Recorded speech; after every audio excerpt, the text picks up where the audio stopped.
नमस्कार, स्वागत है आपका न्यूज़ 29 इंडिया में। मैं हूं आपके साथ कविता पांडे।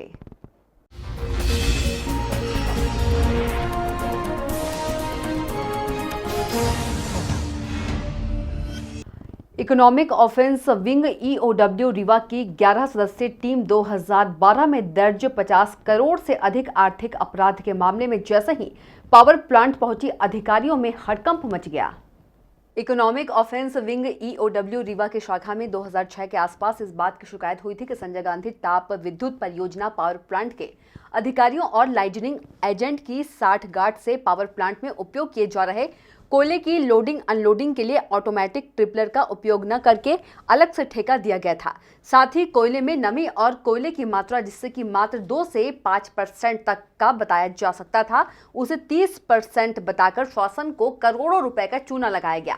जांच एजेंसी एएफ फर्ग्यूसन से संबंधित आंकड़े जुटाने के लिए ईओडब्ल्यू की टीम ने पाली स्थित संजय गांधी ताप विद्युत गृह के अधिकारियों से पूछताछ की। उमरिया से राजकुमार गौतम की रिपोर्ट। एक्चुअल ये लगभग 2006 के आसपास हमारे यहाँ इकोनॉमिक ऑफेंसेस विंग में इस बात की शिकायत हुई थी कि जो Sanjay Gandhi thermal power station Birsinghpur है, यहाँ पर जो कोल प्रैक्टिसेस हैं, कोल को मंगाना, उसको उपयोग करना, उसको यूज़ करना, तो प्रैक्टिसेस में ये आ जाता है कि जो कोल मंगाया जा रहा है उसमें कितनी परमिटेड ह्यूमिडिटी है, कितना परमिटेड उसमें स्टोन या सेल्स की मात्रा है, या उसको ट्रैवल करके कहाँ से ले आना है। इस सब पर व्यापक इरेगुलरिटी की एक शिकायत मिली थी, जिस पर विंग ने जांच की थी।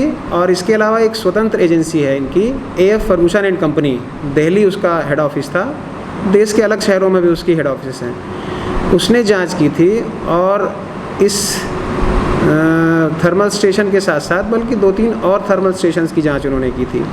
उस जांच में उन्होंने पाया कि जिस तरह की प्रैक्टिसेस यहाँ की जा रही हैं, उस कोल प्रैक्टिस में इरेगुलरिटी होने के कारण अराउंड 50 करोड़ प्लस का जो लॉसेस हैं वो रेवेन्यू को हुआ है शासन के। इस आधार पर ही, इस फाइंडिंग के आधार पर एक केस रजिस्टर करके उसकी इन्वेस्टिगेशन ईओडब्ल्यू कर रही है।